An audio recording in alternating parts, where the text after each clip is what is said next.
Praise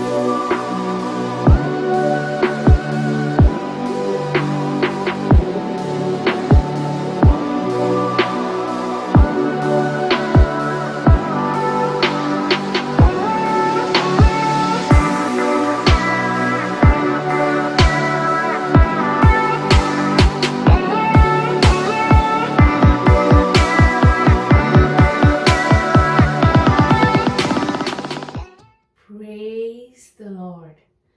जय मसीह की। Welcome to Walking on Water Wednesdays. मेरा नाम है अंजलि नाथ। आइए हम मिलकर परमेश्वर पर निर्भर होना सीखें।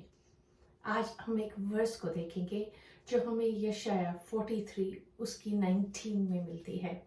हम इस वर्स को over the course of weeks memorise करने की कोशिश करेंगे। It talks about God is doing a new thing. When God wants to do a new thing in your life and take you new places, step out of your comfort zone. Let go of what's familiar and move forward. जब परमेश्वर आपके जीवन में कुछ नया करना चाहते हैं और आपको नई जगहों पर ले जाना चाहें, तो अपने आराम की जगह से बाहर निकलें। कभी जो परिचित है उसे छोड़ना पड़ता है, आगे बढ़ना पड़ता है। Let's see the verse. देखो, मैं एक नई बात करता हूं, वह अभी प्रकट होगी, क्या तुम उससे अनजान रहोगे? मैं जंगल में एक मार्ग बनाऊंगा और निर्जल देश में नदियां बहाऊंगा। Behold, I'm doing a new thing. Now it springs forth. Do you not perceive it? I will make a way in the wilderness and rivers in the desert. God is about to do this. इससे पहले हम verse को parts में देखें और समझने की कोशिश करें। आइए हम चैप्टर को देखते हैं, किस कॉन्टेक्स्ट से ये वर्स आ रही है। इस चैप्टर के शुरू में परमेश्वर अपने लोगों इस्राएलियों को कह रहे हैं कि मत डरो, क्योंकि मैं तुम्हें छुड़ाने पर हूं। मैंने तुम्हें नाम लेकर बुलाया है, तुम मेरे हो। परमेश्वर कह रहे हैं। वर्स 4 में कहते हैं, मेरी दृष्टि में तू अनमोल और प्रतिष्ठित ठहरा है और मैं उससे प्रेम रखता हूं। Like the love of God. Recently जितनी बार इस साल से ही और end of last year specially, God is like dawning on me every time जब मैं प्रार्थना में बैठती हूँ, how much he loves me. अगर हम सिर्फ इस बात पे फोकस करें कि परमेश्वर हमसे कितना प्रेम करते हैं, we'll be overcoming every problem that comes in our way.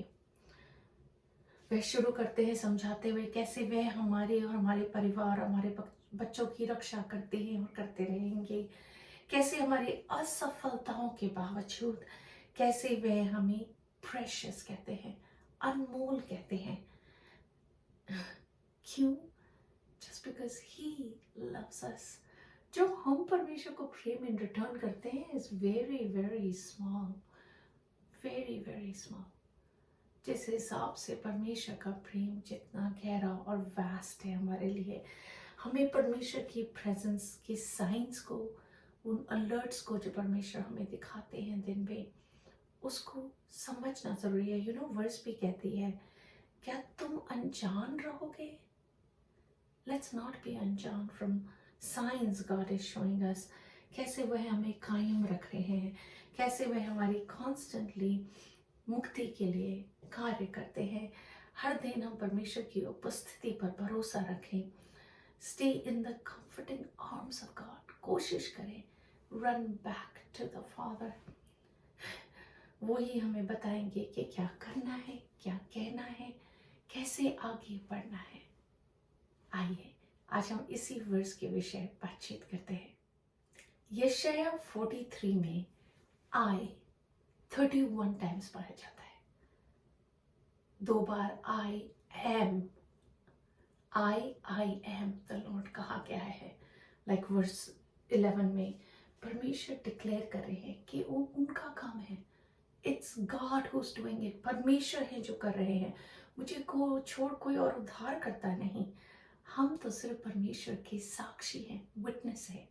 You know Romeo 5:8 में लिखा है ना, बट गॉड, परंतु परमेश्वर हम पर अपने प्रेम की भलाई इस रीति से प्रकट करता है कि जब हम पापी ही थे तभी मसीह हमारे लिए मरा। जब हम पापी ही थे, God had a bigger plan. It was God's doing, not humanity's understanding. पर उसके बावजूद परमेश्वर उन्हें नाम से बुला रहे हैं, इसराइलियों को, और हमें दोस्त कह रहे हैं, डियरली लव्ड चाइल्ड करके एड्रेस कर रहे हैं। God did it all for us while we were still sinners. It's just such a profound mystery. परमेश्वर हमें रिफाइन कर रहे हैं विदाउट डिस्ट्रॉइंग अस। वो कुम्हार हैं जो हमें बनाते हैं, इतना ही प्रेशर डालते हैं कि हम कोलैप्स ना हो जाए। He bestows a new identity, a new life over us. अगर हम यशाया की पुस्तक को ओवरऑल देखें, it talks about यीशु मसीह कैसे आएंगे, मसाया कैसे आएंगे, कैसे वो हमारी सेवियर बनेंगे, हमें रिडीम करेंगे, अपने लोगों को रिस्टोर करेंगे। And it's a book of warning, at the same time a book of hope. So इस वर्स को जब हम देखेंगे, हम दोनों एस्पेक्ट्स को देखने पाएंगे, कैसे परमेश्वर हमें रीअश्योर करेंगे that God has a larger and a bigger plan for us and a better plan for us. A new thing God is doing, breaking down strongholds, transforming dark places into light places, and making hardened hearts into soft and compassionate hearts. That is what God wants to do. परमेश्वर हमारे जीवन में जो भी बंधन है उनको इस रीति तोड़ना चाहते हैं, और वो जो हमारे जीवन में अंधकार की जगहें हैं उनमें ऐसी ज्योति उभारना चाहते हैं कि हमारी जो पत्थर के हृदय हैं, परमेश्वर उन्हें मुलायम और इंसानी हृदय बना सकें, इस रीति सॉफ्ट कर सके कि हम कंपैशन सिर्फ परमेश्वर के प्रति नहीं पर औरों के प्रति भी रख सकें। आइए एक चैलेंज में चलते हैं। आइए, परमेश्वर जैसे हमें बता रहे हैं ना, हमारी लाइफ में चॉइसेस आती हैं। Let's make the choice towards which God is calling us. Let's find ourselves to find affection and humility towards places that God's calling us to do so. There is justice, there's kindness, there's humility. And then the three gifts that God gives us is eternal life, grace, righteousness. So उन्हीं सारी चीज़ों के combination में आइए हम अपने आप को इस रीति परमेश्वर के हाथ में दें कि हमारे आने वाले हफ्ते में, महीनों में, एंड स्पेशली 2025 में हम राइट चॉइसेस मेक कर सकें, जहाँ परमेश्वर की प्रेजेंस को हम फॉर्म कर सकें परमेश्वर के साथ।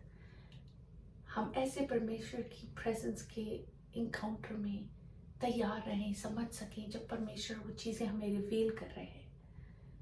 परमेश्वर में वो आत्मिक आंखें दें कि हम समझ सकें। आइए हम प्रार्थना ही करते हैं। परमेश्वर पिता, हम आपका धन्यवाद करते हैं आपके पुत्र यीशु मसीह के लिए, हमारे मसाया के लिए, हम इस पुस्तक के लिए, यशाया के लिए आपका धन्यवाद करते हैं। कैसे खुदावंदा वो हमें कॉन्स्टेंटली होप देती है, हमें अवेयर करती है, but at the same time एक कॉन्स्टेंट होप देते हैं खुदावंदा आपके प्रॉफिट हमें। और हम धन्यवाद करते हैं, हम धन्यवाद करते हैं द ईयर 2025 के लिए खुदावंदा, जो आप करने पर है, द ब्रेक थ्रू जो आप लाने पर है, कैसे आप इस साल को हमारे लिए बेस्ट साल बनाने पर है। एवरीथिंग खुदावंदा, हर चीज़ को हम आपके ऑल्टर पर आपको चढ़ाते, आपको धन्यवाद देते, क्योंकि आप ही योग्य हैं। आपके अलावा कोई योग्य नहीं प्रभु जी। तमाम आदर, तमाम महिमा, तमाम इज्जत जलाल केवल और केवल आपको मिले। अपने राजा यीशु के नाम से ही मांगती हूँ, सुन और दया से ग्रहण करें। आमीन।